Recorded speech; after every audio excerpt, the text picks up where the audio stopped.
feel like every time I like say these stories, people like don't believe me because they're like, how can you do that in a place that's like Waikiki? I'm like, I don't know. I was just like fortunate enough. It was always like us three and our families were also working on the beach at the same time. We would surf all day with each other. We would hang out at the beach and like play card games while we were waiting to go back out. Those are the most key memories that I have. A lot of people want the control. Yeah, you gotta let go. You gotta let go because control is just an illusion. You know, you can't control what everyone else is gonna do. Yeah. You just can control how you react. I got this tattoo recently that literally says let it go. Like, oh, really? Just let it go. Nice. Can you hold it up to the camera? Oh, easy. Okay. All right. The biggest thing I've learned from surfing is how surfing has made its impact on me. To not have surfing in my life, I don't know what kind of person I would be, because like surfing is like half of me at this point. Okay, which camera can I look at? Maybe this one. Shouting out my 4 best friends, Kiani, Sophia, and Tiki, and Kala. Clip that.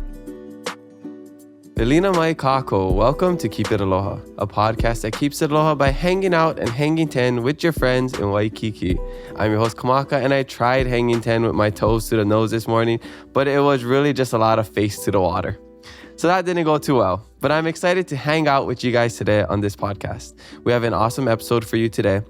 But before we introduce our guests, I want to say aloha mahina olelo Hawaiʻi. If you don't know already, February is Hawaiian Language Month.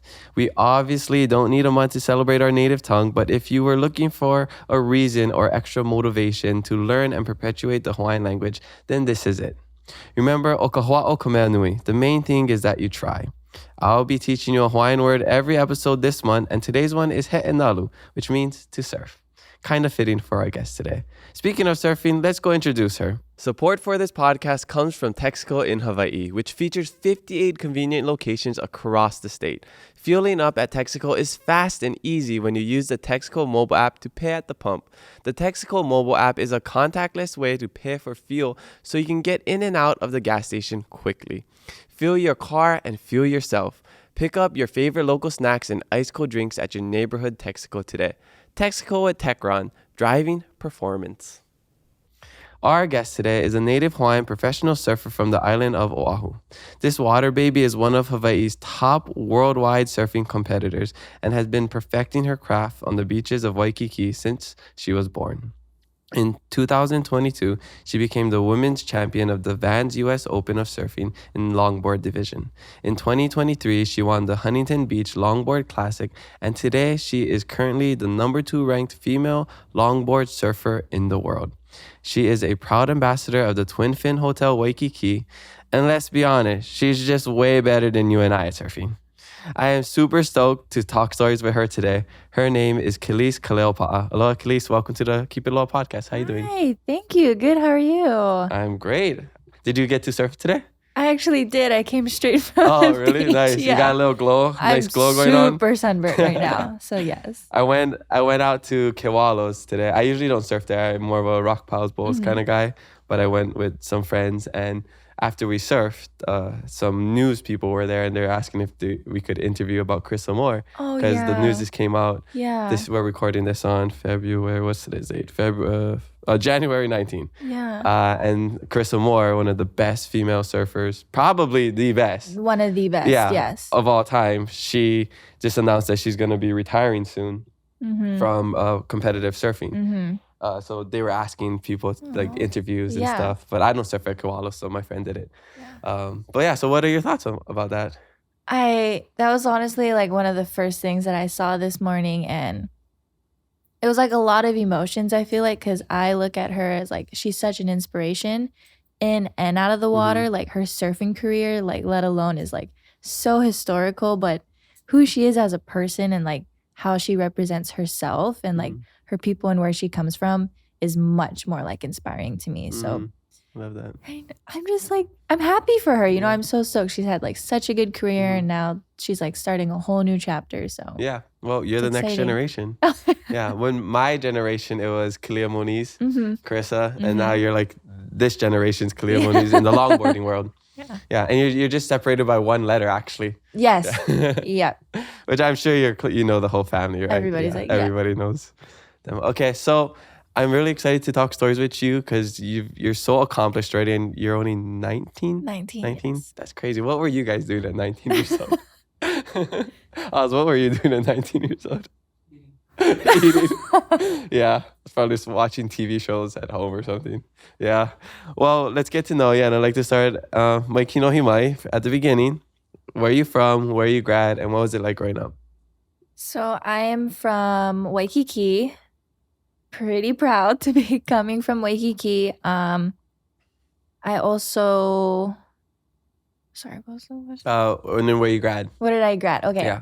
Yeah. I had a bit of like a strange scholar upbringing, I feel like. I went to Punanaleo and Anuenue till the 4th grade. And then after that, I homeschooled all the way throughout high school. Mm-hmm. Attempted college. Didn't quite work out because I was traveling so much for surfing. Mm-hmm. But now I'm here. So Yeah. Not everybody needs college when you're one of the best surfers in the world. So I wouldn't worry too much about it. So what was growing up in Waikiki like? I remember talking to Johnny a couple years ago, and he would tell me it was just so fun. All the kids know each other. So you're I think you're around the same age too. So you probably grew up together, right? Oh, for sure. Yeah, I grew up with Johnny almost our whole childhood, even now to this day. But almost every day I'm like so blessed to be born and raised and growing up in Waikiki. I don't know. There's just like something about it. And like I take in like so much pride of like where I come from just because of like the cultural aspect and just like the people and the place that raised me. And it's just so hard to describe like the feelings that are felt when you are in that from such a young age. Like my dad and my grandma and my mother like all grew up working on the beach, and that was all I knew throughout my whole entire life. So all the influences that I had from a little kid till now is like embedded in my head, and I definitely wouldn't be where I am today without that. Yeah, it's so interesting to me hearing Waikiki surfers' perspective of Waikiki, because as just locals here, there's like this stigma of like, oh, I don't want to go to Waikiki because it's so touristy. The parking's bad, all of that. But then talking to people like you and like your crew, it's like you just have this profound love of Waikiki, and you just see it differently than most people. But then you're probably also really protective of it too, right? So protective. Especially when I have conversations with people that are like, Waikiki, like town, like that's a tourist destination. I'm like, it's our home. Like, the island of Oahu like is our home. But like Waikiki especially, yes, it's one of the most popular tourist destinations, which can be kind of irritating at sometimes, of course, but that's just like how we grew up. I don't know, like when you love your home so much, you focus on the things that make it your home, and like nothing else will matter. So yeah, it's definitely like a little tricky sometimes, but I'll always be proud to come from Waikiki no matter what anyone says. Yeah. No, I love that. I love the pride. I mean, I'm from Hilo. I have such I'm so prideful of where I'm from, this small town. It's like, it's the best town ever. It's really not the best town ever. But I say it is, just because I love it so much. And I got that pride. So growing up, I'm guessing you're just in the water since you're a baby, huh? Yeah. Yeah. What was your first memory, like surfing memory? Oh. It's honestly kind of... There's so many. I was put on a surfboard when I was only like a couple months old. Yeah. It was like my whole family surfs. I came from a surfing family. But I think I was doing a contest. I was maybe like 4 years old. And it was one of like the more local contests that run in Waikiki. And it was a tandem event with like my dad. And it was pumping waves. And I'm like 4 years old. But I went out with my dad and he would like throw me on his shoulders and like throw me around. So that was one of like the very first memories I have surfing from a younger age. Okay, cool. Yeah. And so you would be there, I'm gonna guess, like every single day, getting really good. At what point did you realize like, oh, I'm pretty good at this?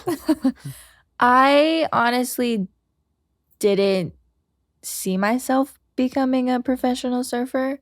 I think it was more so like my family, but like in a really supportive, like positive way. Like they never forced me to do anything that I wasn't comfortable with.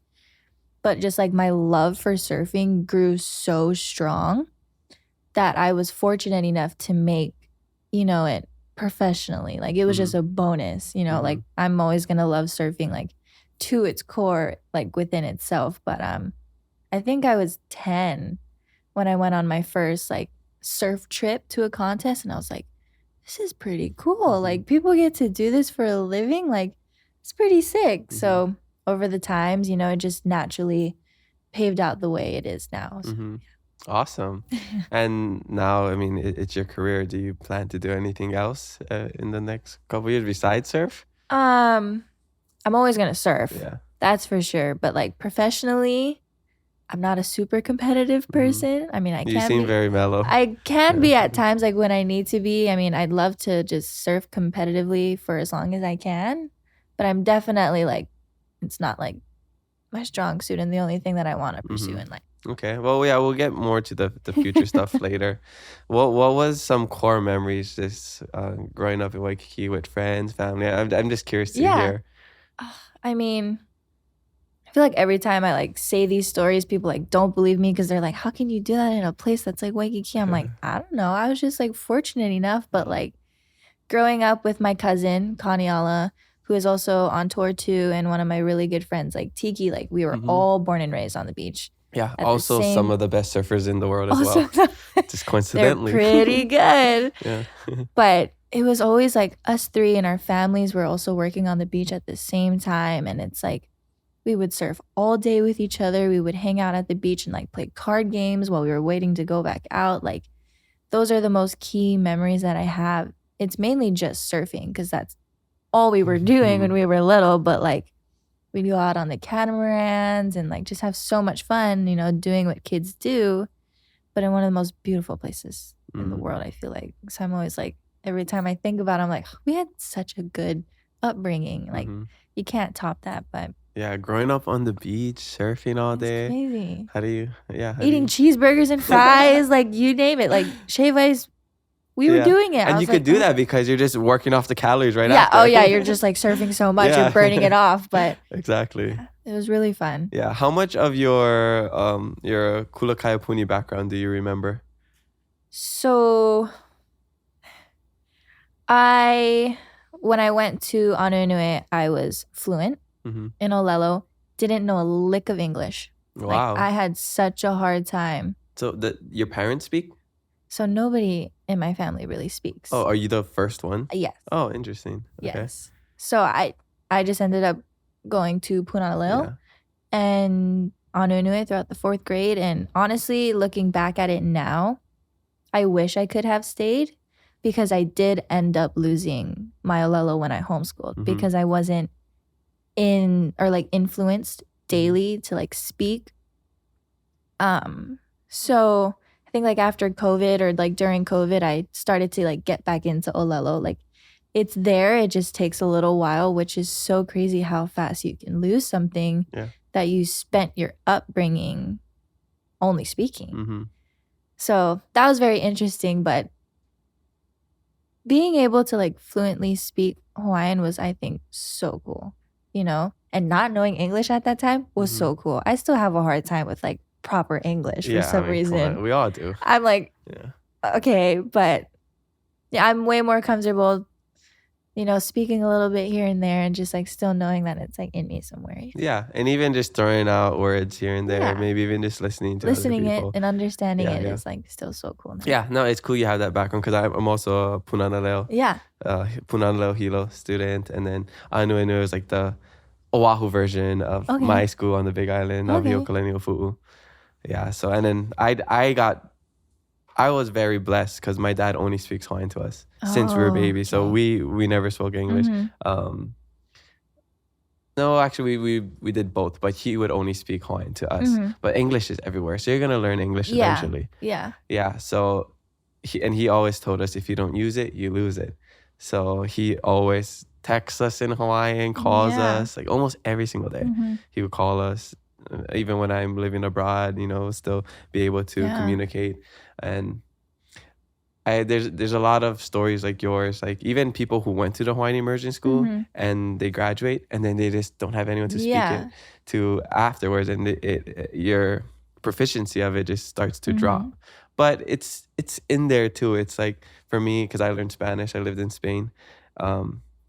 I still retain a lot of Spanish, but it's just it like takes a long time to formulate sentences to like come out. Understand some things. But I know if I went there for like a week, it would all come back to me. So like if you were just with people who were speaking Hawaiian only for like a week, I'm sure it would just all come back and you'd pick it up because you already have a solid foundation. Yeah. But I mean, we're in Mahina Olelo, Hawaii, so this is the time to be extra motivated to sure. Learn Hawaiian. And I tell people, like, you don't need to become fluent. Like, that's not the goal, but just to like know a little and just use little words here and there in our everyday lives. I think that's a good start. Yeah. So just whatever you guys want to do, just no pressure, but small kind of pressure. Yeah, that's what I'm saying. Especially in February. Yeah, especially in February. If it was in February, I would just say, nah, it's all good. Nah. Okay, so you homeschooled the rest of your childhood, and then you tried to go to college, and then you're just like, I'm just going to surf.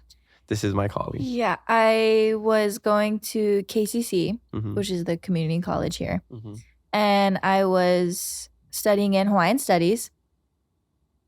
And I think I did one semester, and it was during our off season. So I wasn't even like surfing competitively. I was like, okay, I'll try it during the off season, see how it goes. It was a little rough. I mean, I finished the semester, but I was like, to be able to do this like during a surf season would be very hard. And I'm not like, oh, I need a degree or I need this and that. I was taking Hawaiian studies to just, be submersed back into that because I like ended up missing that feeling, like that connection. So that's why I was taking it. But I was like, this is like a lot of stress kind of. And I was like, I got to focus on surfing right now. So, but it was a good experience. I definitely probably will try it again. But yeah.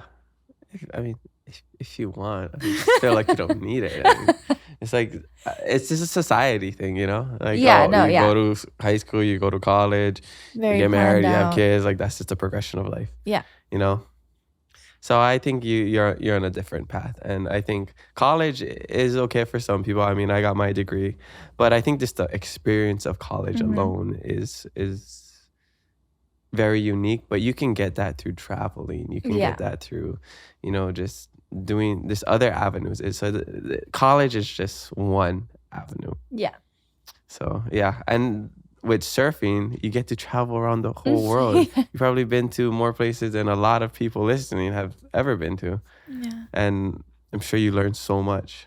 I do. And I constantly am like, I'm always like so grateful and like so blessed like that this is my life. Like I could have honestly like never imagined my life like this. I always thought I'd just be like a surfer in Waikiki, the same old, But I was like, it's crazy like all the places like surfing can take you. And it never feels like a job or like super stressful in like that kind of way because I just like love surfing. And then when you travel to other countries, you also get to experience like their living ways. Like I'm super passionate about like our culture and like our heritage and like all of like our living ways. So when I'm able to go to other people's homes and like understand like also their language or like, their type of living ways, I think it's so cool too. So I'm just so fortunate. Yeah. Where does that gratitude come from? Because I don't think I really appreciated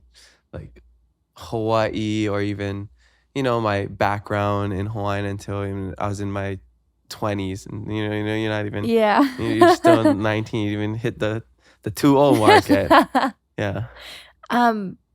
The place that raised me, the place and the people, like I was surrounded by aunties and uncles my whole life. And even like my parents, especially my dad, is probably one of the most humbling people you will ever meet. And he just keeps me so humble in like the best way. And like I definitely have them and like him to thank for how grateful I am. Do they like literally tell you like, hey, you be grateful for this? No, because they know that I'm like always going to be grateful. They just like say these certain things that just like make me pause and like realize like this is what's happening. Like, how did you get here? And yeah, like even surfing yesterday, I got to surf all day and I was like, I can't believe this. Like, this is what I'm doing. It's a beautiful life. I mean, surfing is something people do leisurely, you know, in their free time to, you know, really stress. I mean, for me, it's like whenever I can get out, I'm super stoked. It's like, it's a workout, but it's good for my mental health. I can disconnect from my phone screen and whatever. And you just get to do that for a living. Like, that's just so amazing. It's so crazy. To me, it's such a beautiful life. Yeah. But I love that you know that, and you know you're really grateful for it. You're not taking it for granted. Oh no, for sure. Sometimes I'll catch myself and I'll be like, why? Like, I gotta surf today. Yeah. Waves are pumping. Darn. I'm just kidding. Yeah. So what kind of training do you have to do competitively? You know, because there's like the casual surfer like me and a lot of other people who just go out in their free time. But for you, this is like a job, you know, as much as it doesn't feel like it's a job, it's a job. Yeah. You know, it's your livelihood. So what kind of training goes into becoming like a competitive surfer? Actually, I've honestly like just realized how much training you have to do in like the last year. I think like last year was my first year of like getting a schedule down, getting workouts down, like taking care of like my body and my health. I was like, this is a whole nother like world. Like I did not know like that part of like surfing played a huge part in it. But I've been doing like a lot of strength training, yoga, Pilates, and like a lot of working out. But the best workout for surfing is surfing. Like, I didn't surf for 2 weeks, I think, before yesterday because there hasn't been any waves. But I was so winded in the first 10 minutes. I was like, I feel out of shape. But I work out almost 5 days a week. Like, how does that? But yeah, having a good workout schedule for professional surfing, especially like when our season starts, is very important just to get your body and your mind like ready for all the pressures and like all the surfing that you're about to like overcome in the next couple of months. So when does the season start? For our longboard season, it normally starts somewhere towards the end of summer, so around like August. Okay. And then it lasts throughout October.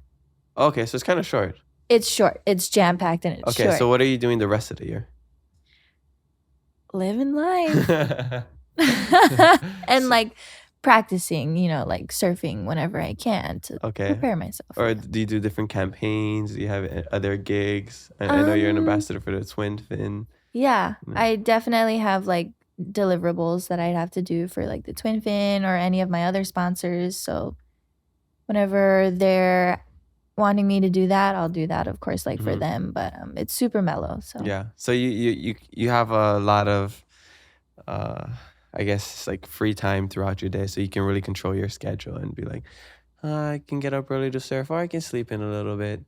It's especially like during our off season, because now is our off season. We have a lot of time on our hands, and there's not like a lot of consistent waves in Waikiki and in town during this time of year.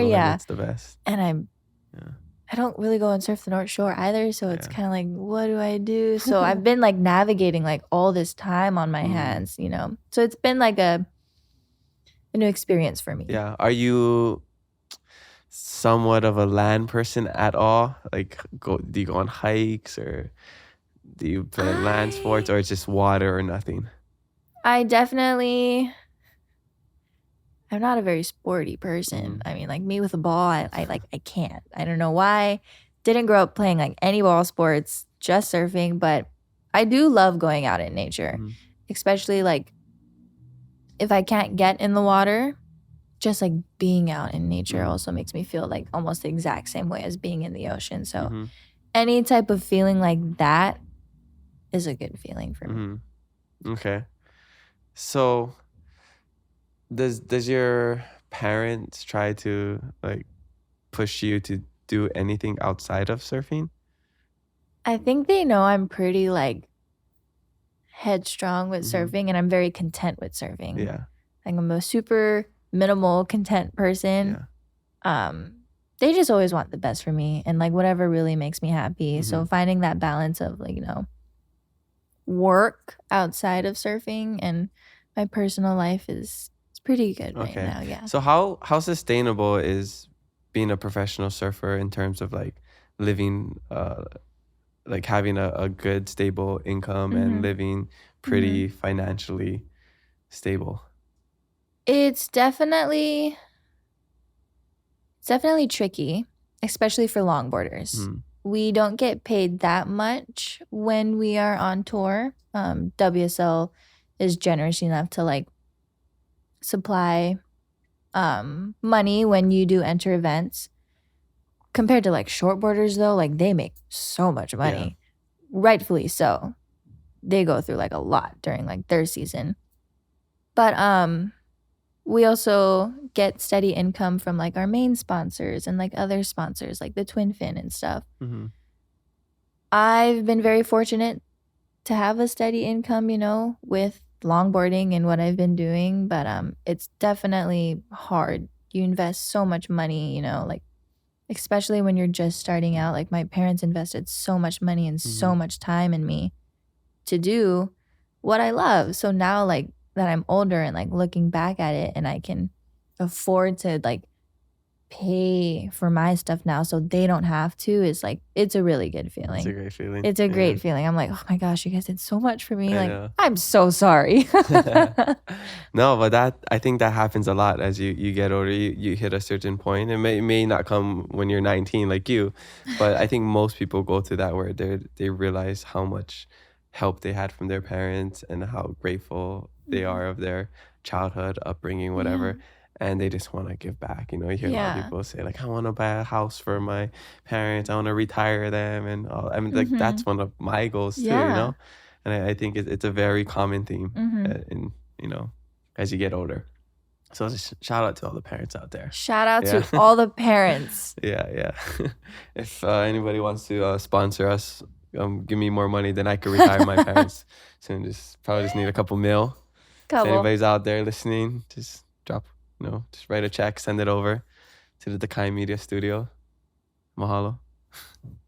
Okay, so tell us about your last couple years, because you really skyrocketed to the top. You're this rising star, this future protege surfer, destined to be great, born on the beach of Waikiki. You and Connie, you two are just killing it.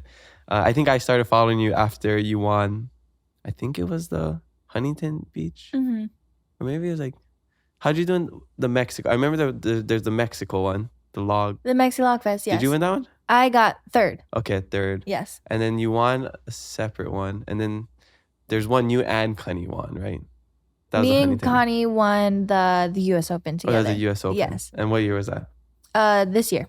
Sorry, last year. 2023. 2023. Yes. Okay. Yeah, I remember that. Seeing that was so awesome. You were both with the Hawaiian flag, and it was such. That is honestly probably one of my favorite moments. Just because being related, first of all, and then just like somehow ending up loving the same sport and being able to travel the world together, compete at the same level with each other. But to win a contest with each other is something you could only dream about, which is funny though, because like the year prior, when I was able to win that time, he was in the final, and I was like, Connie, I was like, you gotta win. I was like, when are we ever gonna be in this situation again? Yeah. He ended up getting second. Was that against Kai Salas? Or was that a different one? It was a different one. Yeah, I try to keep up, but it's all it's mixed a lot, up. Yeah. But that only just like fueled him so much more for this last time. And I seen it as soon as he like paddled out. I was like, this guy's gonna win. That means I gotta win. I was like, it was just like such a cool feeling. But I think it was more cool because when we got home, everybody was so proud of us. And I was like, this is why we do what we do. But it was just like such an awesome feeling to know like how much support we have. And it's just like, So crazy. Yeah, no, it's amazing. I mean, hometown heroes kind of feel. I think the closest thing to that in like other sports would be like if two brothers or sisters were playing on the same team and won a Yeah. Super Bowl or Yeah, like yeah. a national championship. But in surfing, this is the only way you could do it as a female and male, because like two males can't win, two females can't win. No. So like that's the only way. Yeah. Like brother, sister, cousin, whatever. Mhm. So that's super awesome. Yeah. If Kelly was still if he had like a couple kids and he had like a nephew or something, it could be, or a niece, it could be a niece winning and then- Kelly Slater winning. That would be cool. I don't know if that's ever yeah. happened, like an uncle or an Yeah. auntie winning with the niece or Mhm. nephew. Mhm. Has that ever happened? Do you know of? I don't know. I don't think it's happened in the longboarding Okay. world. Maybe in the shortboarding, because I know there's a lot more like people Okay. in the shortboarding. What about actual siblings in like any of the Mm, surfing competitions? I'm just curious. I know. don't think so. Yeah, I don't think so. You have a brother. I have a little brother. Little brother. Yeah. Well, tell him to start training. Which is so funny because he's like, oh, I'm going to be on tour. You watch out. I was like, we're not in the same, bracket, but hey, good for you. At least you know like what you kind of want to do. How old is he? He's 13, Okay. going on like 18. And he longboards too? Yes. Okay. And Yes. how is he? Be honest. He's actually pretty good. I'm not going to lie. Okay. But he also does like baseball Oh, okay. and like paddling. He's the sibling with all the Okay. sports background. Okay. So it might be a long stretch for you winning a title and him winning a title at the same Yeah. time. But Plus, we'll he would have see. to beat his older cousin. Oh, yeah. Because Gunny's probably Good him. luck. No, Yeah, just I can see. kidding. Johnny has started touring as well in the last Yeah. couple of years, and I'm a big fan of both of them. So Mhm. Me yeah, too. yeah. And Hawaii just got the best surfers. It's hard to deny that, and not just longboarding, shortboarding, and female and males. It's Yeah. just we dominate the sport. Yeah, we really do. I just think that says a lot about like Hawaii and like its people in general. Yeah. Do you feel pressure to like always perform at a high level because we're known for the best surfers in the world? Do you feel that extra pressure or no? Honestly, I don't. Mhm. I think just because no matter what the outcome is, I know that I have a very strong community who is just so proud of me at the end of the day. And that makes me even more happier, I feel Mhm. like, because they just want the best for me and they're always so proud of me. Like win or lose, no matter what, Mm-hmm. they're stoked. I'm stoked. Yeah. Yeah. Is longboarding gonna be in the Olympics? Do you know? Because I know surfing is shortboard. Shortboard surfing is yes. That I know of. I don't think longboarding is in the Olympics as of right now. That'd be really cool if it was. Like Mhm. obviously down the line, but Yeah. not I mean, right if now. ping pong can be in the Olympics, come on. I didn't know we can how get- many we can get other like longboard. professions were in the Olympics. I there's was like, everything. oh my gosh. I think they just added flag football. I'm pretty sure. Can you just check that, Oz? Oh, nice. I have like my own Jamie now, like on Joe Rogan. That's crazy. Is flag football in the Olympics? I know. I'm pretty sure it was flag football. They just added it to the Olympics. 2028 Summer Games. Flag football, right? Yeah. Wow. See, flag football. That's crazy. Yeah. So Good for them though. yeah. Good for flag yeah, football. I know. I'm not like you need to add longboarding in. If it makes it in, it makes it in. It'd be Mhm. cool. Yeah. It'd be okay. huge, but yeah. So it says baseball, softball, Oh, baseball, softball, cricket, flag football, lacrosse, and squash. officially included as additional sports for the Olympic Okay. Games Los Angeles. So yeah, that's gonna In be added. LA. Oh, and it's gonna be in the U.S. Wow. Is it just for that game? Is it okay? This is approval. Oh, In interesting. LA. I wonder what else they'll add. Yeah. All right. Well, cool. Well, maybe we'll see. Maybe. Who Maybe. cares? Yeah. It's not something you're hoping for, right? So, what are your goals for this next upcoming season? Like, what's your future goals for just longboarding in general? Obviously, the biggest goal is like the world title. I feel like that's what everybody definitely aims for. But these past couple of years, I'm like that's not like the only goal. Mm-hmm. I feel like that you can have in surfing. Another goal for me is also to just like not perfect my surfing, but like to always perform at my highest level of surfing. Mm-hmm. I feel like that's something I always work on because like you can always like work towards it. It's something I feel like you never can like master, like just like life. You can never master life. You're always going to like be moving forward or backwards or sideways or upside down. You never know. But just like being able to like keep doing like what I'm doing has been making me very happy. So like the goal of mine would to just keep doing what I'm doing, you know? And the world title, that would be super awesome. Cool. Yeah, your goals in surfing are way bigger than mine. Mine is just to look cool. That's all I want. I just want people to look at me and be like, okay, he can. He has a good style. That's what he's That's doing. all. Yeah, I don't need no world title or anything. Yeah, but it would be cool. I was never a water baby. I was all a land sport, so total opposite of you. Yeah. So it was only like 2 years ago when I started really getting into surfing. So, but I don't know. Give me like a couple of years. I might, some good trainers. I might catch up to you guys. It's possible. Yeah. It's possible. I don't know if I have the time to do that though, but I love it as just a fun hobby. Yeah. Okay. How do you see the future of female surfing evolving? I think only going up. Which is super cool because, I've heard so many stories of like my aunties when they used to compete in professional surfing and how like devalued they felt and how like happy they are with how many opportunities like us girls have nowadays. It was nothing compared to what they have. So I'm already like so happy and like proud to be a part of like that wave. But I already know like the next like generations of like female surfers are gonna like probably take it to a whole nother level, which is like what you want. You don't want it to go down. You want it to go up. Like there's like this group of girls that are kind of close to like my age that are surfing in Waikiki right now.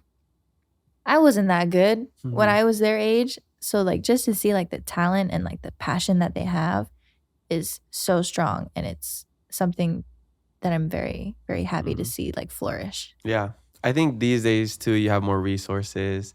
Yeah. You know what not to do because other people have already done it. And so now you know what to do. Yeah. So yeah, people these days coming up have a huge advantage. And if they just put in the work, Yeah. There's no reason they can't be better. Yeah. That's what it kind of comes down to is like, if you really want it, you definitely have to put in the work. But like in a healthy like perspective, in a healthy way, Yeah. So I think it's gonna be super cool. Yeah. Awesome. Well, I'm excited to see it. I want you to give some advice to people who are just starting off surfing. A lot of people go to Waikiki, they go to canoes to surf. It's just crowded, every man for themselves. The literal definition of party wave is just canoes. Oh yeah. But you guys surf more Queens, right? Or do you kind of rotate back and forth? Honestly, a fun fact about me is I love canoes. Oh, really? Probably because you can just dominate and just weave between all the obstacles. It's just one of the most... Human buoys. No, literally. That's crazy. Why you're so good. I've seen... Because you're just dodging everybody, fending for my life. It's just one of the most humbling waves. I don't know. It changes constantly. Like, it's not perfect. You gotta navigate so much people and like sections, so it's like I just have so much fun there. Okay. But yeah, I think I seen you out one time over there. I probably surfed there maybe over a year ago. I don't even know, but I think I remember seeing you out there one time. I was like, oh yeah, that's the super good longboarder girl. Yeah. But yeah, if I had to give advice to people who are like just starting out, obviously, it would be to like know your limits, respect the ocean, and if you're going out to like somebody's local spot, like respect the locals. So that's all we ask for at the end of the day when we're surfing Queens. But just to like take it slow, don't force anything, don't rush anything. Like you're in the water. I don't know if this like helps anybody else, but if I'm having a really bad day and I go in the water, I don't have a bad day anymore. Like you just feel like so present, like in the present moment. So I feel like if people that are starting to starting to surf, just like enjoy that moment that you have. Yeah. Most likely you're not going to be good after the first couple of tries. Definitely take a couple lessons. That's for sure. Lessons would be lessons really are good. super helpful. Yeah. I just took out a friend this today, and I just like pushed her on the wave. And I was just trying to teach her the super basic turtling. Yeah. You know, just like moving, like turning on the board, like sitting up, because she's like lying down trying to like turn around, like She's got like this. Just sit up and do this. It's not that hard, I think. There's a lot, honestly. Like when I think about it, I was like, there's a lot you kind of got to know when you surf, but. Yeah, but then just getting consistent with it and being in the water, not even catching waves at first, just watching other people, getting used to sitting on the board, reading the waves, because that took me a while to understand. Is just that's a big one. Yeah, because I'm athletic, I played sports, so like the standing and everything was easy. But it's like knowing where to go and like the position and you know that, and then just getting the endurance of the paddling. You know, that's always it's a workout. It's a workout. It's a workout. I do it after F45 working out now, so it's like it's double workout.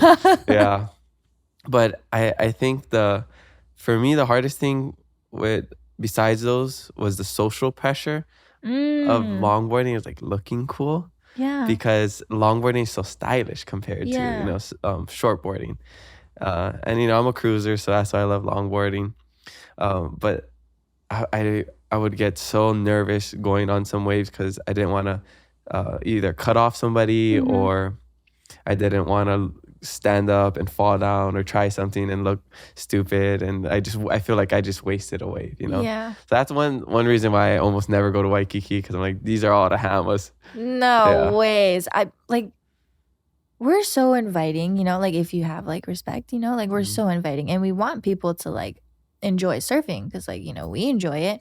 And there's that saying like the best one out there is the one like having the most fun, and I truly believe that. Like you can tell if somebody's taking it too seriously, and you can tell if somebody's just having the most fun. So I'm like, just have the most fun in the water. And it makes you feel good too when you're around that. I know there's just one guy, this bald head guy, he always surfs like I don't know if it's a single fin wave storm, but he surfs this old wave storm, no leash at like Rock Piles Boat area. And he's just always like this. Like his stance is just like whatever. He just looks like he's having the funnest time ever. And I love that. I love seeing that. That's the cool thing with longboarding that I've noticed over the years is like you express yourself through your surfing and like through your movement. So like I can tell if somebody's like not having the best day when they're surfing, but then I can tell if somebody's just like having such a good day and just like wanting to have fun. Like I can see that. Like longboarding is so cool because you can see the person through their surfing. It's an expression of oneself. I think anytime I have like a Waikiki surfer on or I see them out, I'm always like, I'll come out to Waikiki. And I never go. You get attached to the places that you always go to. Of course. No, I don't leave. I mean, I do sometimes, but not really. Because you get comfortable with the waves, the people, and like going to a new spot is, you know, a little intimidating. It's intimidating for sure. But I'll eventually get over to Queens. I'm way better than when I first started off, so I'm a lot more confident in holding my own over there. Well, that's good. But we'll see. Yeah, maybe. Okay, I want to get into the social media fan questions because I usually just do a couple, but we have a lot. I'm nervous. So we got to start a little early, all right? I'm so nervous because I don't know what my friends or whoever. No, I don't think they're that bad. Who knows? You'll find out in a second. Okay. You'll find out in about like 3 real life minutes, and the people will find out in about 3 seconds of podcast time. We'll be right back. Are you looking for a game that's guaranteed to make you laugh at your next party? You need to check out Moat Gabs, the newest card game designed right here in Hawaii for locals by locals. Race against the clock as you read seemingly random phrases that sound like gibberish at first, like Pio Gold Main Coal, or Heat Wood Goal, or something like Male Lay Cal Liki Maka, until you figure out the local phrase. Mele Kaliki Maka, Eddie would go, and Pickle Mango. Each card has phrases that could be a person, place, or thing, but any local should know them. They just might not understand it at first. Moat Gabs, the fun kind game where you read the gibberish out loud to decode the local phrase. Immerse yourself in the underwater wonders of Hawaii's marine life with Hawaii Ocean Charter's hands-on guided snorkeling tours. Whether it's your first time falling in love with Waikiki or you're rediscovering its beauty just like me, there is no better way to see it than from the ocean. Personally, it was one of the best things I have done this year. I got to snorkel with some turtles and fishes, and I was able to catch the coolest sunset over the water. Conveniently located in Kaka'ako with online booking and live availability, finding the perfect day on the water couldn't be easier with them. Ride in style on their unique and well cared for power catamaran that offers all the amenities you need.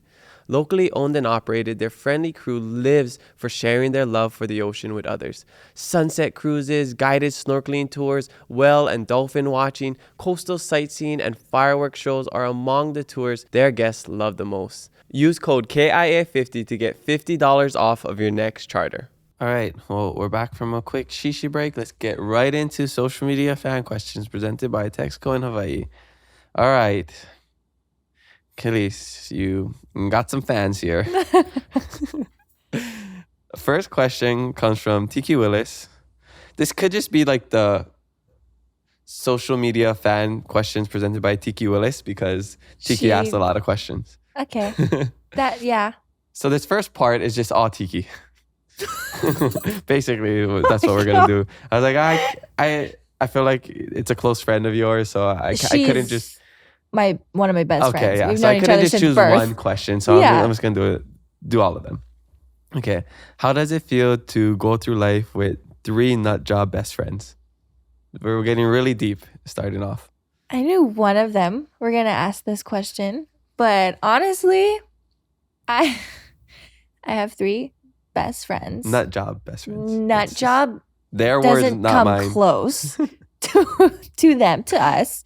We're a very different type of bunch. I will say that, it's very rare to find 3 best friends who surf and love to do the same things and kind of think the same, have the same like outlook on life together, and just get to go through all these different like phases of life together. To have like strong girlfriends and like girlhood is so important. Yeah. And I'm sure you're just super weird around each other, huh? Oh my God, Yeah. the weirdest.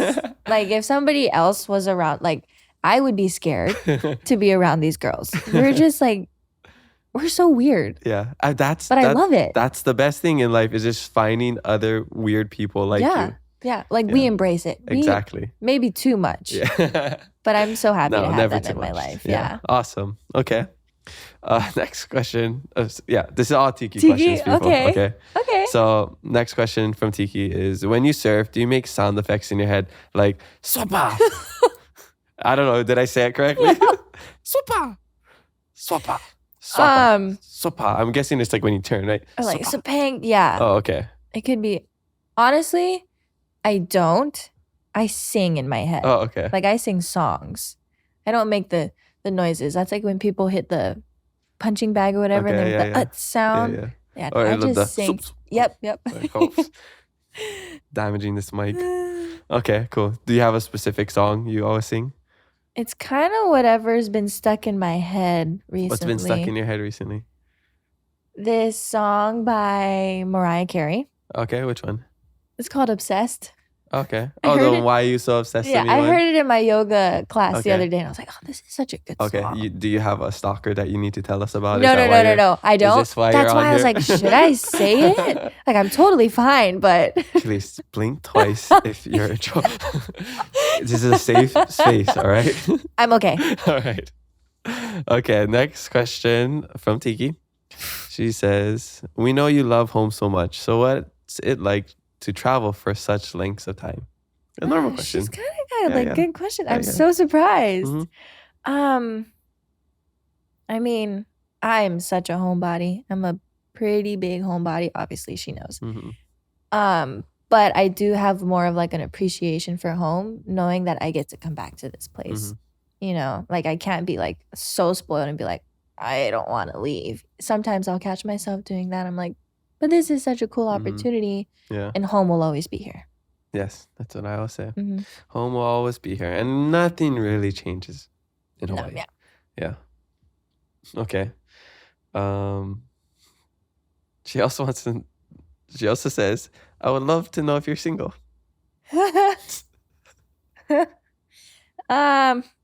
No comment on that one right now, guys. Oh, this is so funny. Tiki, I like Tiki. I'm gonna call Tiki's her after cool. this. No, she's so cool, honestly. She's so funny. All right, well, no comment, guys. Guys. All right, last one. This one is important. No, this is literally what she said. Like last, I'm not saying this. No, this is I what. can't. This is verbatim. Last one. This one is important.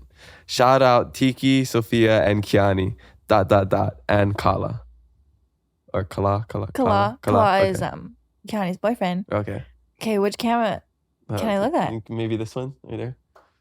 Shouting out my 4 best friends, Kiani, Sophia, and Tiki, and Kala. Clip that. Those guys. All right. Well, mahalo Tiki Willis for the social media fan questions. You took up half the segment. No. Okay. We'll go to the next one. Okay. This comes from Gio D1. This person wants to know, what's your favorite Kalapana song? Oh. I was gonna guess. Are you like me, where you don't know the title of the song, but you can like kind of remember? Honestly, many classic moments. Mhm. Just because like the YouTube video to many classic moments is one of my uncles surfing bowls, Oh, okay. and I love that song. So I Okay. think many classic moments. Oh, okay. I don't know if I even know that one. Not too. Oh, yeah. Well, which one? The Hurt. Everybody knows the Hurt. Nightbird. There's so much. I have a sticker on my truck that says "Slow down." I'm listening to Kalapana. Yeah, but I can't think of any songs. I gotta get back into it. Okay. Next question comes from Jojo with the Flow. What is the hardest part of surfing competitively? Whew. That is a good question, and she's one of the up and coming young surfers. Yeah, I think I follow that one BL Boulevard stock or something. You know, the one that gets like really good close-ups of people. Yeah. And I think I've seen her on that before. She's or so maybe good. some other yeah, stuff. and she's so sweet. Yeah. So, but Young girl, yeah. Yes. Okay, yeah. But I think the hardest thing about competitive surfing, honestly, this is a tricky one. Your losses, just in that moment though. Just because you put in so much work and so much effort, like it obviously sucks when it's not the outcome like that you've hoped for and worked so hard for. But I've recently been doing is just remembering all the positives and taking it as like a learning moment for me. Mm-hmm. Nice. Every mistake, every failure is a lesson. It is. Yeah. If you don't learn from it, then you don't grow. Yeah, exactly. All right, next question comes from Moses.Kaleopa'a. The brother himself. Oh, brother. This version says, how's it having such a hammer brother? It's pretty hammerlicious to have a that's his favorite word to say. That's why I said hammerlicious. He is so funny, I'm not going to lie, but I love my brother, so yeah. Like laughing at him or laughing with him, kind of? Both. Oh, okay, both. All right. All right, shout out to you, Moses. Shout out to Momo. Okay. Sorry, that made me think of Avatar when you said that. Avatar. Have you ever watched that? Avatar: The Last Airbender? The TV show? In a while. Cartoon? It's been a while. Okay, well, Momo is the little lemur. Oh. Yeah, so when you said Momo. And this month, the movie. TV show. Oh, the TV Netflix. Show. Yes. Is coming I did out. see that, so, yeah. Highly recommend everybody watch that. I don't know how it's going to be, but I assume it's going to be amazing. It has to. I hope. Yes. Sometimes. Yeah, exactly. After they messed up the movie, it's a very low bar. Okay, next question comes from Anthony_Kuhia. This person says, what really pushed you to stick with longboarding and doing the WSL LT? I kind of just like grew up longboarding. That's why I love to shortboard too, like just for fun and to like switch it up. But my passion is very strong in longboarding, so that's what kept me going. Mm-hmm. Yeah, not really much else to it. It's just Yeah, it's just I love longboarding. Yeah, you love longboarding. Okay, easy. All right, next question comes from Ani_Delar, DELR. This person says, "What is your favorite part of surfing?" There's so many. Favorite parts of surfing, maybe. I think the community. Mm-hmm. We have a very strong surfing community in the world, let alone on Oahu, let alone in Waikiki. Mm-hmm. And I think it's just cool to like bond with people over the one thing we all have in common, which is surfing. Do longboarders and shortboarders kind of have like this unspoken competitiveness towards each other? I like to think not, but there's been times where like shortboarders can get so aggro, and I'm not an aggro person, so I'm like, why are we so aggro? We're in the water. Yeah. But no be aggro. I'm just gonna say no. Yeah. Okay. It's hypothetical. All right. So the top longboarder and the top shortboarder. Do you think the top shortboarder could be just as good at a longboarder, or the longboarder could be just as good as shortboarder? Oh my gosh. That's a tricky question.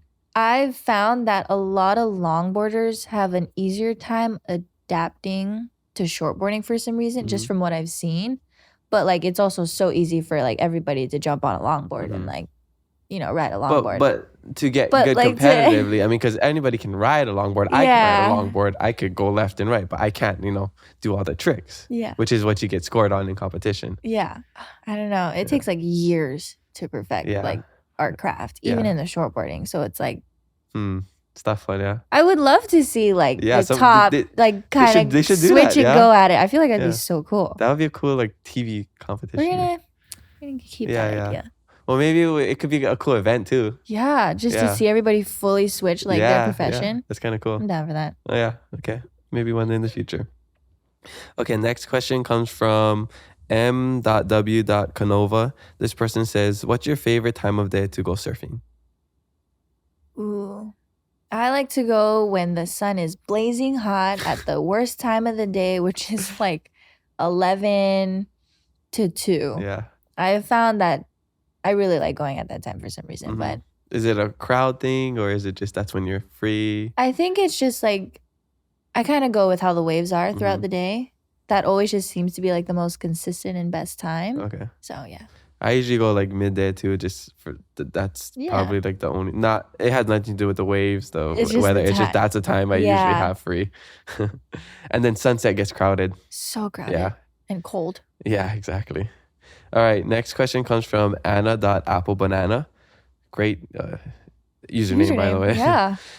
This person says, "Do you feel obligated / pressure in / on keeping it aloha in Waikiki?" I mean, I was always raised to show aloha no matter what. And I stick by it and I stand by it. It takes a lot to like make me mad. Ask my friends, they know. But I don't feel like any pressure. I feel like it's almost like a personal thing. Like it's much more easier to be mean than to be nice, because you have to put an effort to be mean. So just like being nice goes a long way. Yeah. I think it's super easy to be kind. It's hard to be mean. Yeah. Yeah. I totally agree. Doing something nice, takes no effort. Yeah. Yeah. The thing that it is tricky in the surf culture is like when somebody cuts you off. Yeah. I'd never get angry at people. Like if anything, I'll kind of look at them and be like, don't do that. But some people will get real mad. I'm like the last person that will probably say something, but like if you're disrespecting like us in our home, then I'll say something. Like, you have no right. Yeah. So I noticed a lot of times it's just beginners that don't know what they're doing. Yes. So I don't get mad at them because I know that they just don't know. So I'll tell them like, hey, watch out next time, whatever. But if that does happen, what do you think is like the best way to get out of the situation or apologize? Or is it just walk away and go in? Like, what do you think? Like if a beginner kind of does that to you? I kind of just like to approach it in a respectable, you know, like calming manner. Because I know like I approach it in that way, but like it depends on how like they come back to me with, you know. Yeah. A lot of the times I'll just be like, okay, sorry, I understand.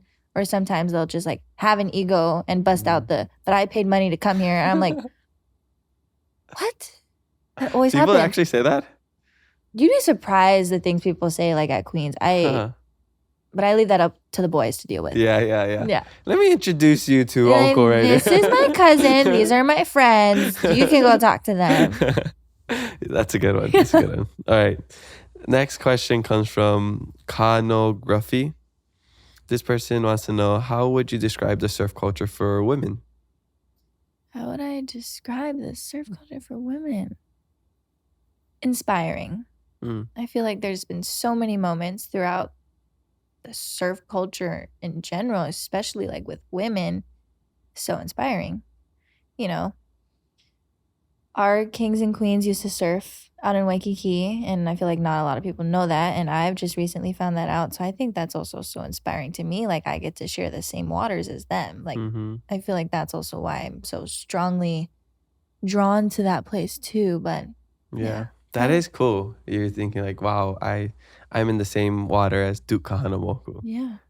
Or like Princess Keilani, like she used to surf out there, and I'm like, that's amazing. That's so awesome. Yeah. Super cool. Okay, this question I'm gonna ask you real quick, just to kind of wrap up. I'm not gonna. Yeah.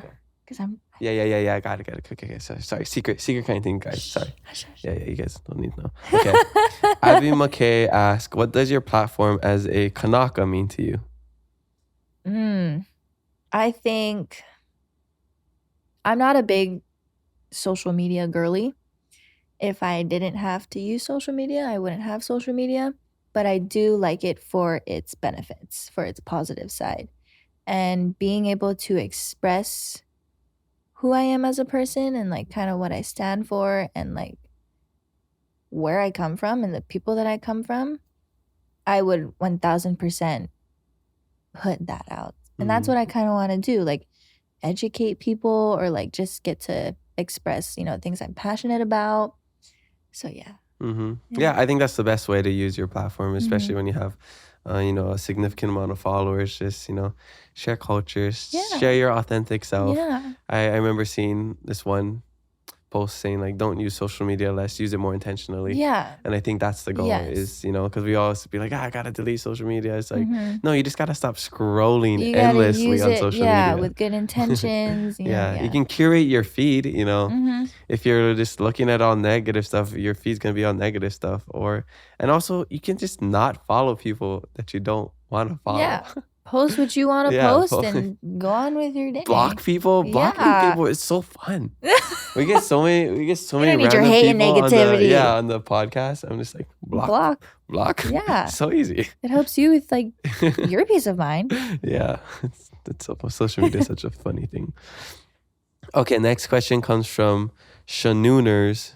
This person says, best advice she has ever received about being a young female in a male-dominated industry? What is the best advice you've received about being a young female in a male-dominated industry? Ooh, that's a good one. I would say holding your own and being unique. Being a unique person sets you apart from everybody because everybody tries to fight for top dog. And you can separate yourself from the pack by being your true, authentic self. Which is like, I don't feel that in the surf world, you know? It doesn't feel super male dominated anymore. So I think just like taking the opportunity to know that it's very fair. It's very fair now, which is, I think, such a cool thing. Yeah. I think it's kind of like a question of the past, you know? Yeah. Where the industry has grown so much. Especially with social media. Yeah. Okay. Last question comes from Drew Thier. This person says, wondering if surfing is your main focus or if there are other things like school or business. Thank you. Big fan from Tofino, Canada here. Aww. Smiley face. I didn't notice so many people were like invested in like what I do. It's pretty cool, huh? Oh, and there's a lot of other ones that I just didn't end Yeah. up doing it. I think I tried to get most of your friends Mhm. here, but there are other people. It's crazy. But as of right now, surfing is definitely my main priority.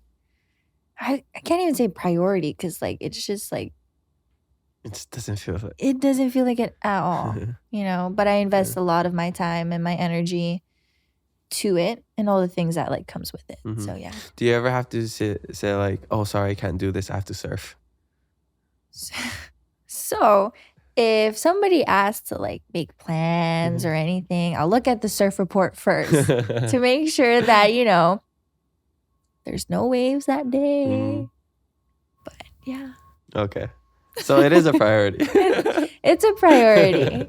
Just because it makes me so happy. Yeah. And you should prioritize your happiness. And you should always prioritize your happiness, guys. Exactly. So do whatever makes you happy. Yes. All right. Well, mahalo everybody, and especially our biggest fan, Tiki Willis, for the social media fan I'm gonna questions. call her right after this. Make sure you leave some for our next test and maybe a question. We'll make it on podcast. Do you want to FaceTime her right now? Can you do that? Oh my god. That'd be so funny. Will she answer? I don't know. I know she's having a bad day though. Oh, so okay. I'm like, Never mind. We hope you're having a great day, Tiki. Have a We're great thinking day, of you. love. Yeah. All right. So we're coming to the back end of the podcast. And at this point, I like to ask all of my guests, what does keeping it aloha mean to them? It's the name of the podcast. And I like to just get different perspectives. Mhm. So in your life, how do you keep it aloha? Whew. I feel like that can go so many different ways and there could be so many different answers. But I think like keeping it aloha to me is being myself, expressing who I am, and like being kind to people, because I feel like going back to like saying how it's so much easier to just like be nice, takes effort to be mean. And just like, I don't know, I meet so many different people all around the world and they're always just like so loving and so outgoing and you just feel like so connected and like drawn to them. And I feel like that's the same thing with like us here in Hawaii is like we have so much aloha. We're known as like the aloha state. And it's like we are people with so much aloha. Obviously, like if you're not going to give aloha back, it's very hard to have aloha towards you. But me, I'm going to show you aloha no matter what because that's how I was raised. Nice. Yeah. She keeps it aloha even on the bad days, even if people are mean to her. Try to. I think that's the hardest thing is keeping it aloha when people aren't keeping it aloha with you. Yeah.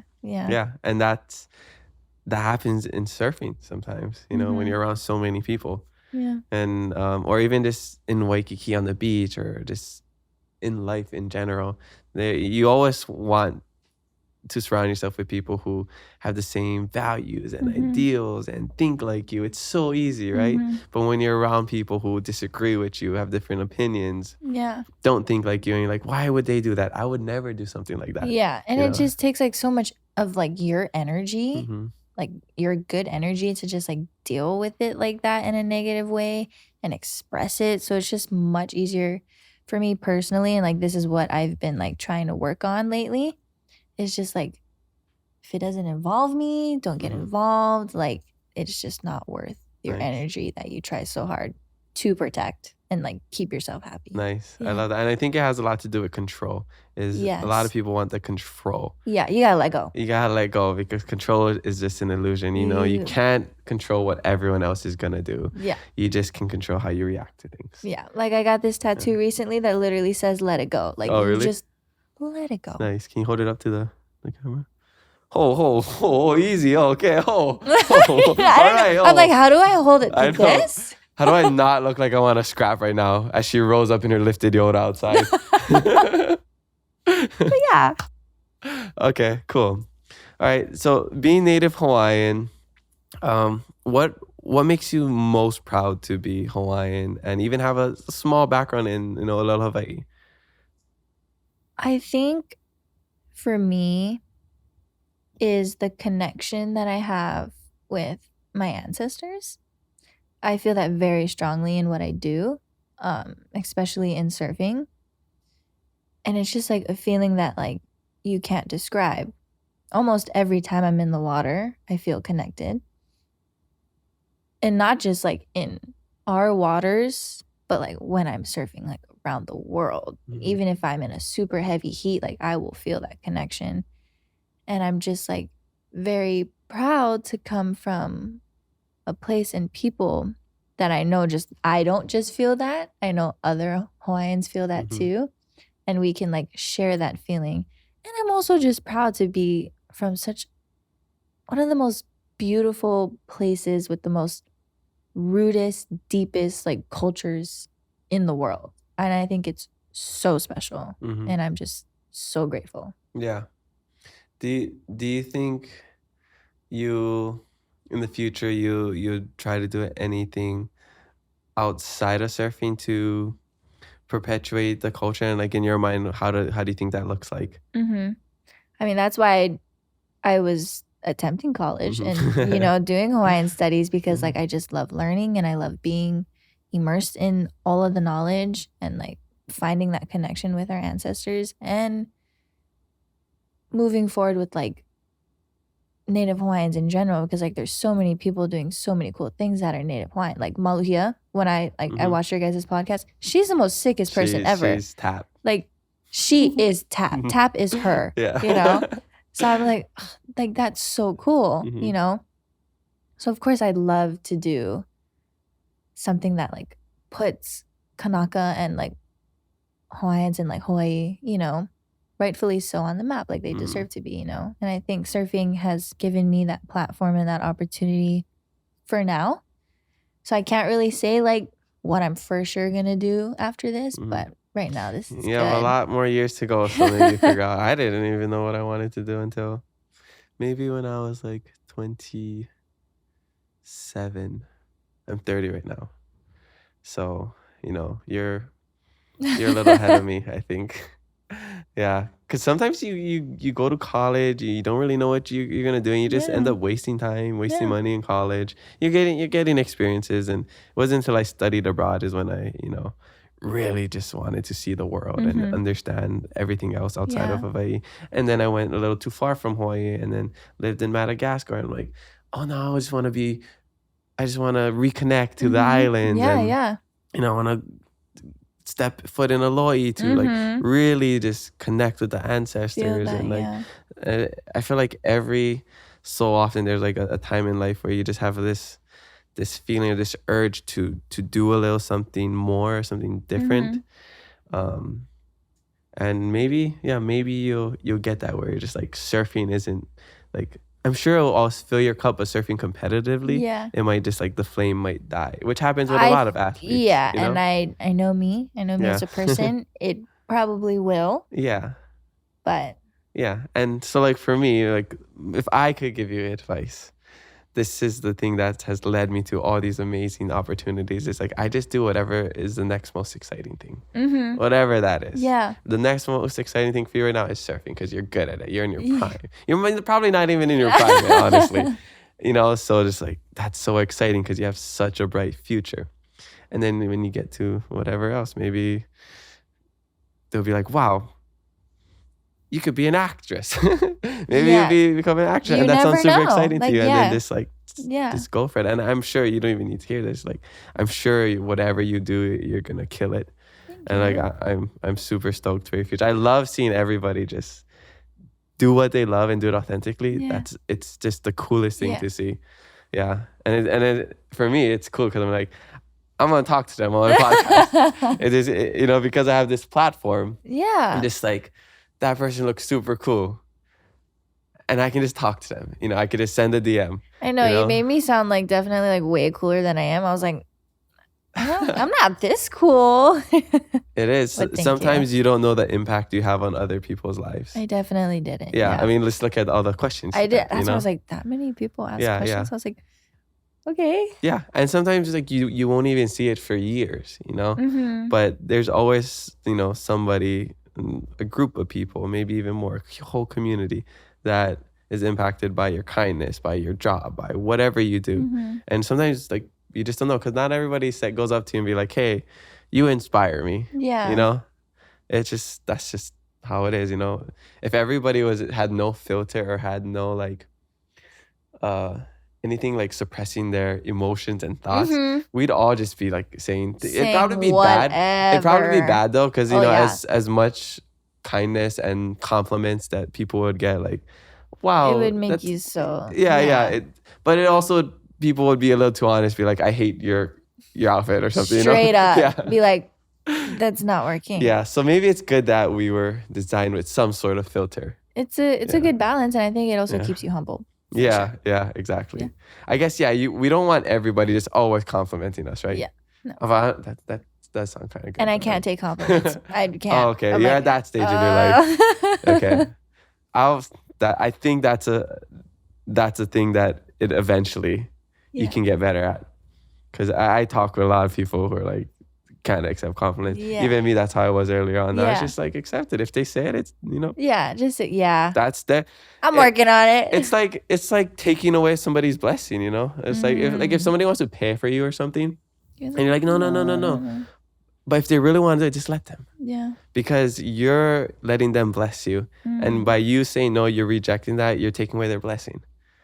And I I've think- never looked at it that way. Yeah. Well, I think somebody told me that one time and I was like, wow, that's a really, It's a whole new perspective. yeah, that's a really cool perspective. And I think that's the same with compliments too. Yeah. If somebody wants to compliment your looks, cool. If they want to compliment your personality, even better. Yeah. But just accept it because, Doing an act of they, kindness for them. yeah, they mean it, Yeah. they want to share I've that with never you. thought of it Yeah. for like somebody else actually doing Yeah. it. Oh, you learn something new every day, guys. Yeah, this is what we do on the Keep It Low podcast. We get deep over here. Yeah, deep. Yeah. Okay. So what is something in yourself, not just your surfing, but just about yourself that you're really proud of, like you take a lot of pride in? There's so many things, but I think like within myself, I don't know how to answer that without sounding like stuck up or anything. No, see, I don't know. and again, it's okay to differentiate like yeah, confidence. we just literally talked to Confidence and being proud of yourself. I was talking with other people too about like being proud of yourself because people don't like to be proud of themselves because they think it's like bragging or whatever. But no, if you did something awesome, be proud of that. Like, and it depends on who you're with, the environment, right? I'm not just gonna be like, hey guys, nice to meet you. I'm the 2023 longboard, world champion of this. Yeah. But when you're talking, be like, I'm really proud that I did this. Like I look at this, everything we have. Like I'm proud I have And all that's of this so good. because Yeah. I worked for it. Yeah. I earned it. It's just so funny you say that Yeah. because like I'm in that stage and era of like being proud of the things that I've accomplished and not hiding from it. I'm still working on it, but like that's so funny you said that because like, yeah, I'm proud of the person like I am and how far I've come in such like early on in the years of my life. But I think it's just like I love how humble I can be in situations, like I don't really take negative things to heart. And I feel like I navigate situations like that very uniquely. And I just have such a unique perspective on life sometimes. So I think that's something that I'm super like proud of. Yeah. It's like how I view the world in my eyes. So Yeah. And I think because I feel the same way. And I've always like felt like I just looked at the world differently. And like I'm different than most people. I mean, people on paths like us, we're different. We don't have a normal 9-to-5 job. Yeah. We didn't do the normal career The path route, as a lot of yeah. people did. So like I feel like I'm different, Mm-hmm. and I've always thought that I just always seen the world differently. And like I'm from Hilo and I've never Yeah. I don't drink, I don't smoke, I don't have Mhm. babies, I'm Mhm. like the only guy from Hilo that doesn't do that, So, I think saying you're different isn't saying like I'm better than you. Yeah. It's literally like You're it ain't just that deep. different. Yeah. like I'm just different. Yeah. And And everybody's different Yeah. in their own ways, but yeah, and unique. and Yeah. unique and different Yeah. in the best ways. Yeah, Yeah. exactly. Yeah. Okay, cool. What is something you wish people knew about you that they don't? Oh. Oh, I don't know. I'm like kind of an open book. Like whatever you ask me, I can give a response to. But I'm also like so minimal. Like Mm-hmm. I'm not hiding anything. I got like, I don't know how to really. Like if people were to look at you, what do you think they would misunderstand? I can't even answer that. I don't Yeah. know. Like maybe like you're a homebody. Like you Oh, just yeah, that could be one, you know? I'm okay. I'm very much a grandma. Yeah. I love to just be in bed by 9 and watch Seinfeld and call it a night. Like I'm such a grandma. Nice. It's kind of crazy. Love that. Yeah. No, I'm all for that. Yeah, I'm a grandpa as well. No. I don't. That's like how I would answer questions like that. Is like I'm a homebody. I just like to stay at home. I go to all these events that I get invited to, and that's like work. That's all my social life Yeah. through work.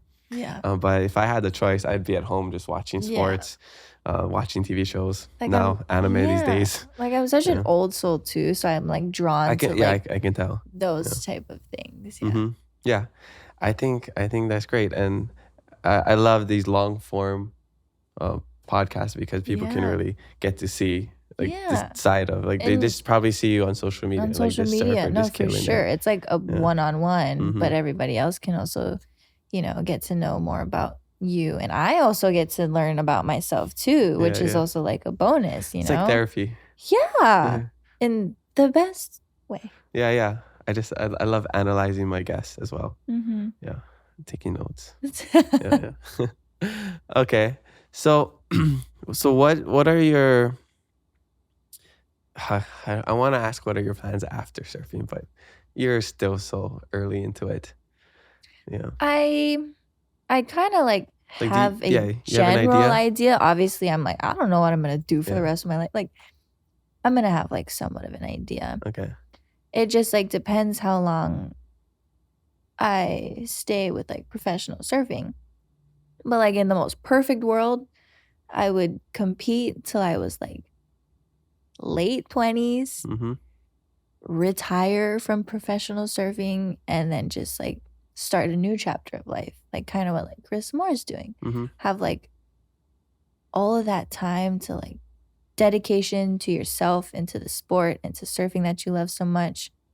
And then take a step back and focus on like you, but in a different setting Mm-hmm. and then in a different environment, like having a family, picking up a new passion, starting new projects, like that whole different chapter of life, Mm-hmm. which that's kind of what I have in mind. So yeah. Yeah. No, that's great. That's a great general idea to Yeah. have. I think everybody should, have something to look forward to and be motivated by. Okay. What is the thing you would say that you've learned, like the biggest thing you've learned from surfing so far? I've learned so much just like about myself, and how I handle situations, how I react to things, how to not like burn myself out, where to not put my energy, where to put my energy. I think the biggest thing I've learned from surfing is how surfing has made its impact on me. Mm-hmm. And to not have surfing in my life, I don't know what kind of person I would be, because like surfing is like half of me at this point, so it's like, yeah. Do you think you could live anywhere outside of Hawaii? I'm honestly going to say probably not, just because home makes me the happiest and home is where the heart is. Obviously, you wouldn't be like your truest self if you weren't like in the place that makes you your truest self. But I'm not going to like say, oh, I could never live anywhere else. You never know. As long as it's close to the ocean? As long as and it's got some close waves? to the ocean and it's not cold. Okay.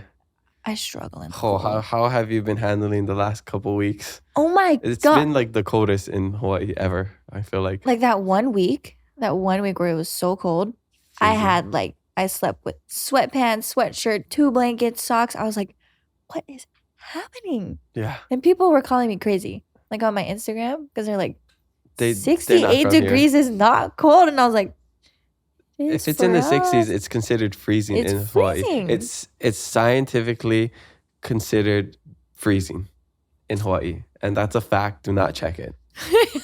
But it's a fact. Don't follow up on it. Yes. Just believe us. Yes. But no, yeah. 100%. It's so cold. Yeah.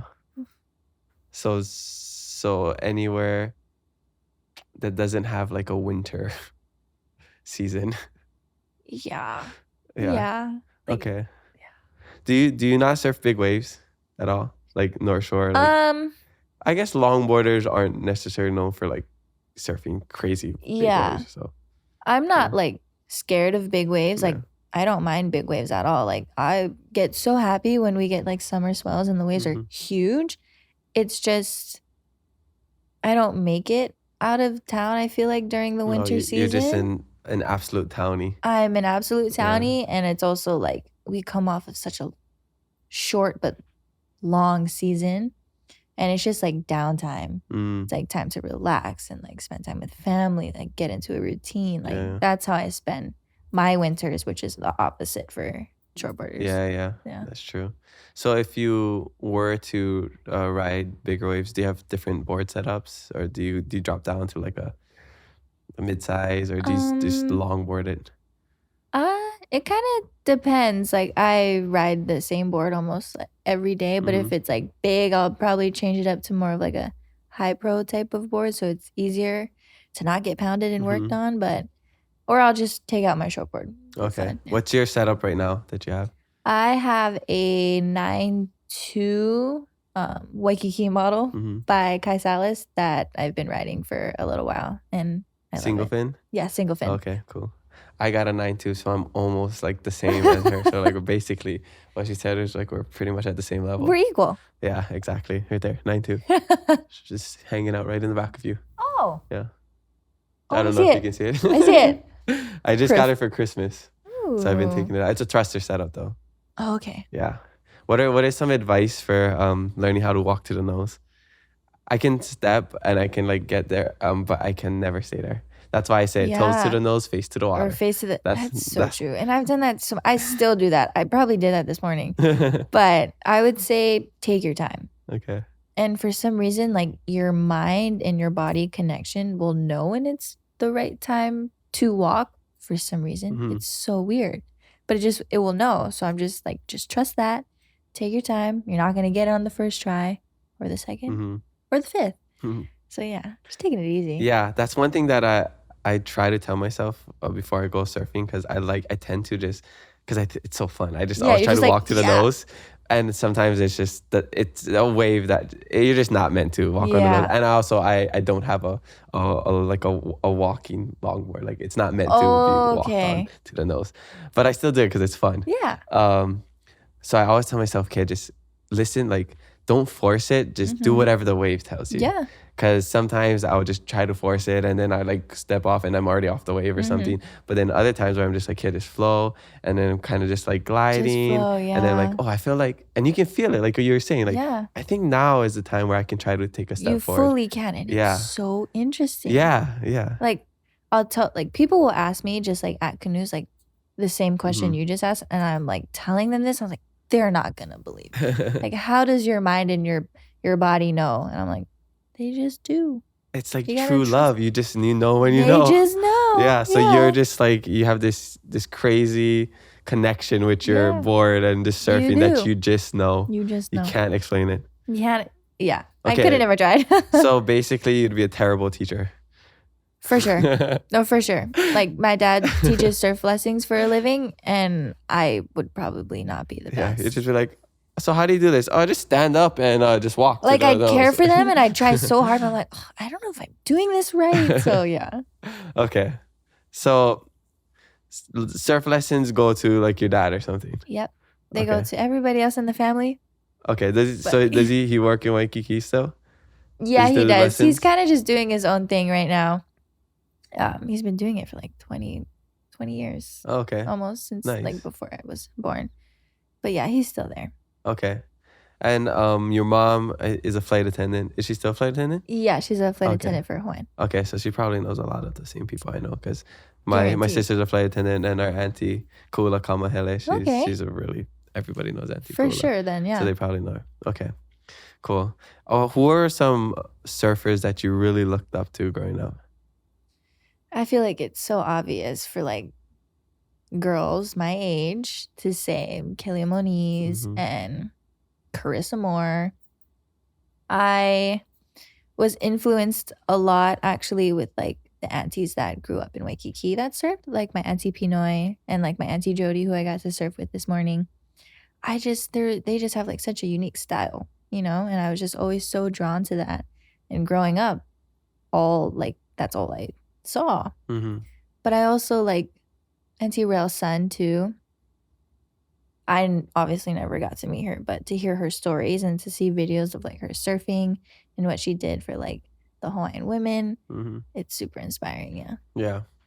Was there ever a point in your life where you just didn't feel secure in your like in being Hawaiian? Because I feel like you seem like a very secure person and a very mature like way of thinking. So I'm sure you've already, if you even had to work through these things, Mhm. but also like surfing is like it's such a inherently Hawaiian thing, Mhm. you know. So I just feel like if I grew up surfing, I just feel like so local, so Hawaiian. Yeah, like yeah. this is like the peak of being a Hawaiian. So did you ever struggle to that, or were you just always like so like secure in who you were because of the surf? I think I've always like just been secure with myself with Mhm. surfing just because like my passion for it is so Mhm. strong and I never like looked at it in that way. I definitely had a few times like when I lost speaking Olelo, like Mhm. what's going on? That's all I ever know. Like how does it disappear so fast, you know? I think that's kind of the only time where I was like, what's going on? Mhm. But I always feel connected with our ancestors, you know, especially in the water. Mhm. So I think that's something like I never like second guess myself on. Yeah, and it's not something that you really had to think about because, like I Yeah. said, you've always like felt secure. Yeah. You didn't have like this weird feeling like you're an imposter or No, whatever, no, imposter yeah. syndrome. And I like Yeah. truly believe in like if you have Hawaiian blood, that's enough. Mm-hmm. Being Yeah. Hawaiian is enough. And you just have to know it like within yourself. Yeah, I mean, the opinions of others do not matter. Doesn't, If you yeah. think you're enough, you're enough. Yeah. And I think if you don't feel like you are Hawaiian enough or whatever enough, do something in that realm and see how that makes you feel. Mm. Like for me, because I already had the Hawaiian, I always felt like I never looked super Hawaiian. And then like when I would go live abroad and talk to people, they're always like, oh, you're from Hawaii, you surf, right? And then I'm like, no, not everybody in Hawaii surfs, you know. Yeah. Or now that I say like, oh, I surf, they're like, oh, then you're probably super good. I'm like, no, that's not how it works. But so that was like the thing that I felt like I was missing in my life to like connect to the Hawaiian culture was surfing. That's why I made it a point in the last couple of years to really get into surfing. And I think that's the same, like people can do that with learning Hawaiian or farming or doing something. It's just finding that one thing that you feel that would make you more secure or more happy in who you are as a Hawaiian or whatever it is. Yeah. So if I felt like I was missing something, it was just the surfing that I do. And now I'm just like, I feel so Hawaiian when I surf. And not like it's a competition where we need to check boxes to like feel a certain way. Because like you said, if you have the blood, you have the blood. Yeah. You're Hawaiian, but you don't have to do these things. But if you are insecure about being Hawaiian, then do something Hawaiian. And I think that's the biggest thing because like how you feel so connected in the ocean. I also, I'm growing that connection as an adult. Yeah. I don't get into the lo'i or I don't farm as often as I should. But every time I go, it's such a special connection. It is a special I feel feeling, so recharged and re-energized and grounded. Grounded, yeah. And it's weird how that actually happens. There's like a physiological effect on your body Mhm. when you're doing something that our ancestors did, whether that's surfing, Mhm. speaking Hawaiian, going to the lo'i, fishing, whatever it is. Yeah. Even just looking at the stars. Like, Yeah, even when I yeah. just, like, look at the stars and I look up and I'm like, these are the stars, like, our ancestors, you know, use to, like, sail and to, like, kilo. And it's just, like, just doing that gives, like, a tingly feeling inside of me. Yeah. So always go back to the source. Oh, for sure. Yeah. Keeps you grounded, keeps you humble, keeps you Yeah.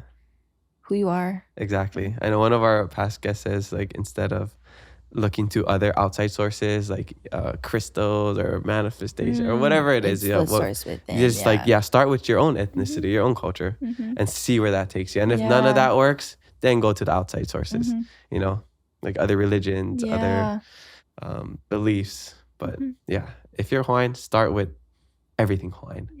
Yeah. Cool. I like that, All right. So before we end the podcast, I gotta know, what is your life hack? So I've been thinking about this. And I'm going to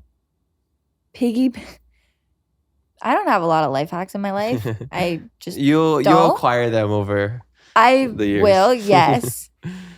But I think it's more of like a personal thing, and I'm going to piggyback on the, you know, being a nice person. Like, being a good human being takes you so far in life. And I truly stand by it, because you could start off at the same place with somebody and they could not have good intentions. They could not want the best for you. And, you know, karma can come around and do its job. But I think just being a good human being at the end of the day can take you so far in life. Not just for you, but for all the people around you. And it benefits you in so many different ways. Yes, I totally believe that.